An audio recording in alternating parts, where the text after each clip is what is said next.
Mes chers jeunes compatriotes, nous célébrons aujourd'hui la 55e édition de la Fête nationale de la jeunesse.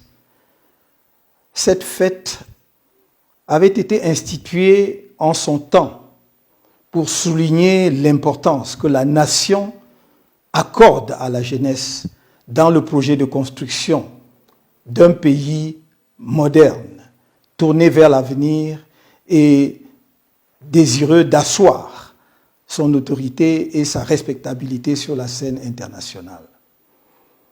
Année après année, cette fête s'est installée, mais elle est bien souvent perçue comme un moment de célébration festive. Je voudrais que de plus en plus, nous en fassions une occasion de réflexion sur ce qui s'est passé et sur notre manière d'envisager ensemble l'avenir. L'année dernière, en 2020, la jeunesse camerounaise a montré par son implication, son engagement dans le projet humanitaire collectif de lutte contre la Covid-19, dans le cadre de l'initiative Survie Cameroun Survival Initiative, sa capacité à se mobiliser autour d'un projet porteur d'avenir. Elle s'est mobilisée malgré l'adversité. Elle a fait preuve d'engagement et de courage. Et grâce à elle, on a pu distribuer des masques, des gels hydroalcooliques et du matériel médical jusque dans nos villages les plus reculés. C'est cela la jeunesse camerounaise, une jeunesse généreuse. Mais il s'agit aussi d'une jeunesse talentueuse, exceptionnellement douée. Je n'ai jamais cessé de le souligner, non par chauvinisme national, mais par constat objectif. Quel que soit le contexte dans lequel il se déploie, le jeune Camerounais est capable de surmonter toutes les difficultés et de se hisser au firmament parmi les meilleurs dans son domaine. Je peux citer à cet égard notre jeune compatriote, M. Alain Ekambi, créateur de l'application de messagerie Dicalo, qui jour après jour s'affirme. Nous espérons que, avant pas très longtemps, il sera au même niveau que les majors du monde aujourd'hui comme WhatsApp et d'autres. Je voudrais également citer ici un jeune talentueux, génie de la physique, M. Arsène Tema-Biolé, qui veut domestiquer le soleil ou en tout cas développer sur la terre les propriétés du soleil de manière à produire abondamment de l'énergie, non seulement pour notre pays, non seulement pour l'Afrique, mais pour le monde. Et de cette façon, résoudre un des problèmes cruciaux auxquels l'Afrique est confrontée, le manque d'énergie, qui est une des conditions fondamentales du développement. Mais son projet a une autre particularité, c'est que s'il aboutissait, et c'est notre vœu le plus cher, il donnerait une réponse majeure aux problèmes écologiques du monde actuel. La jeunesse camerounaise doit être célébrée, mais elle doit être consciente, pleinement consciente, que rien ne se fera dans notre pays sans elle. Et son engagement politique ne doit plus être un engagement tiède. Elle doit être un engagement total, parce que l'avenir dépend d'elle, et l'avenir est à elle. Elle ne peut plus s'engager simplement pour faire semblant. Et pour que l'engagement ne soit pas simplement une manière de faire foule, pour aller à des meetings ou à des moments de rassemblement, chaque jeune Camerounais qui ne s'est pas encore inscrit sur les listes électorales doit le faire le plus rapidement possible, dès demain. C'est très beau d'être nombreux au meeting. C'est encore plus important d'avoir sa carte électorale. Parce que de cette façon, et de cette façon-là seulement, vous pouvez peser sur l'avenir de votre pays, en choisissant les dirigeants que vous voulez. Nous avons toujours, en ce qui nous concerne, préconiser le changement dans la paix et par les urnes. Et un tel changement ne peut advenir que parce que la jeunesse s'est appropriée justement de ce projet. Le projet de faire du Cameroun un État démocratique, respectueux des droits de l'homme, de l'État de droit, des libertés fondamentales, un État juste où l'on peut trouver auprès de la justice l'ultime recours contre l'arbitraire. La jeunesse n'est pas seulement le fer de lance. La jeunesse est tout. Parce que avec la jeunesse, on peut explorer de nouveaux horizons. La plupart des citoyens camerounais pensent que la jeunesse est une situation permanente. C'est une situation qui est essentiellement transitoire. Et chacun d'entre vous, dans cette partie de sa vie, doit se dire « Qu'est-ce que je peux faire pour apporter une contribution déterminante à l'émergence et au développement de notre pays, à l'essor de mon pays? Qu'est-ce que je peux faire pour apporter une contribution significative à un Cameroun prospère, juste, ayant un développement partagé, mais rayonnant sur la scène internationale au niveau où il mérite d'être ?» J'ai ici donné en illustration quelques jeunes Camerounais qui se sont illustrés particulièrement au cours de l'année 2020. Mais je ne pense pas seulement aux jeunes Camerounais qui ont réussi des études universitaires ou qui sont allés le plus loin à l'école.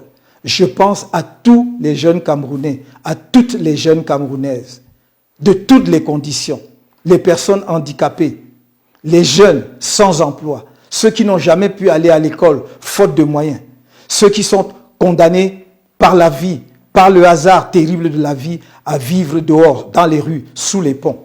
À ceux-là, j'ai promis, et je le répète, lorsque nous serons en capacité de diriger ce pays, chacun d'eux aura sa chance.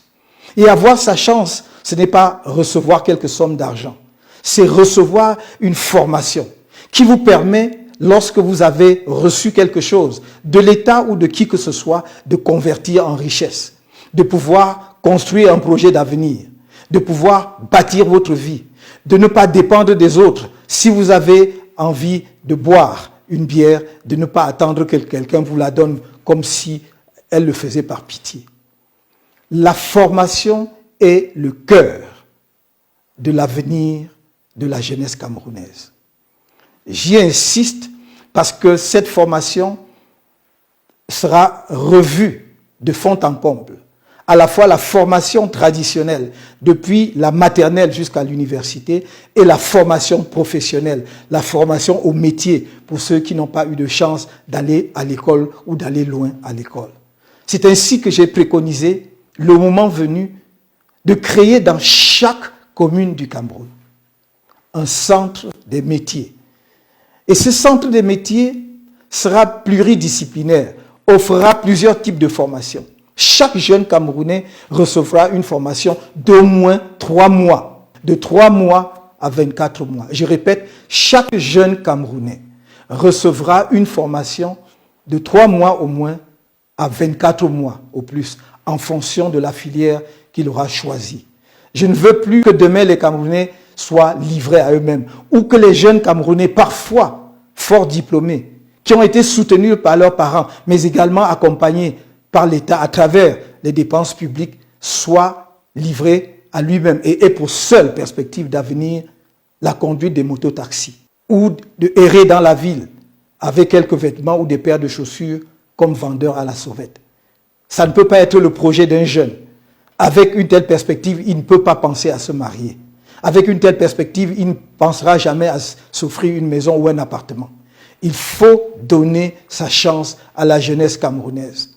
Et mon engagement en politique est mu par cela.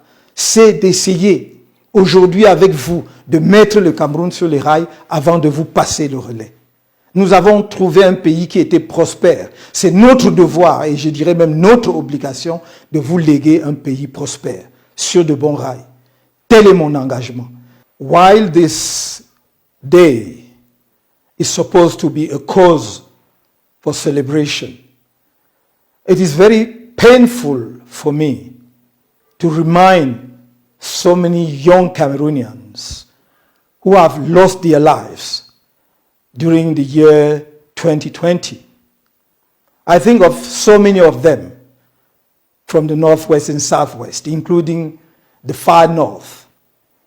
So many of them were killed, and until today, we don't know exactly who were the killers. And we still ask the government of this country to make everything possible to shed the light on what has happened in the two regions. So many killings, so many sorries.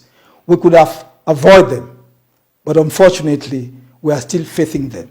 I think particularly of the young journalist, Mr. Wazizi, but also of the young teacher, Mr. Joey Chakunte, killed by his own student. But until now, we don't know exactly what has happened that day. It is terrible that young Cameroonians cannot feel insecurity in their own country.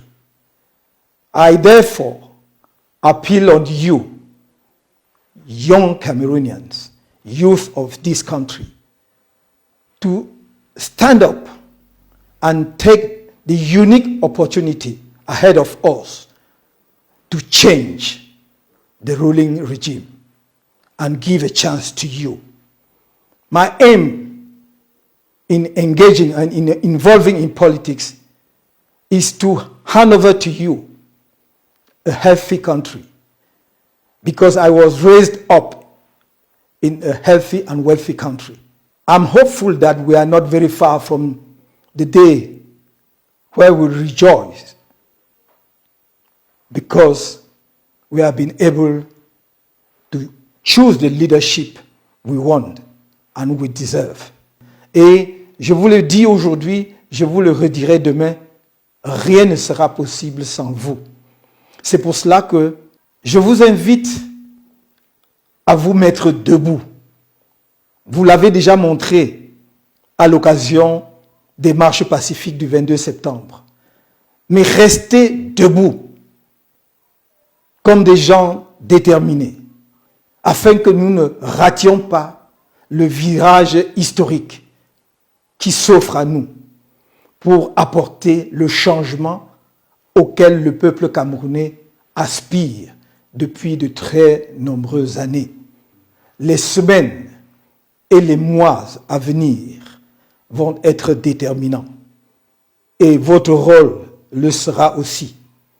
Je compte sur vous pour que nous prenions ensemble en main le destin de notre pays, dans la paix, dans la confiance, et sûr que demain, le Cameroun sera le pays que nous aurons décidé qu'il soit. Je compte sur vous et je vous souhaite une agréable fête nationale de la jeunesse en dépit de la Covid-19. Vous pouvez compter sur moi. Je vous le redis, au risque d'agacer certains, je ne vous trahirai point.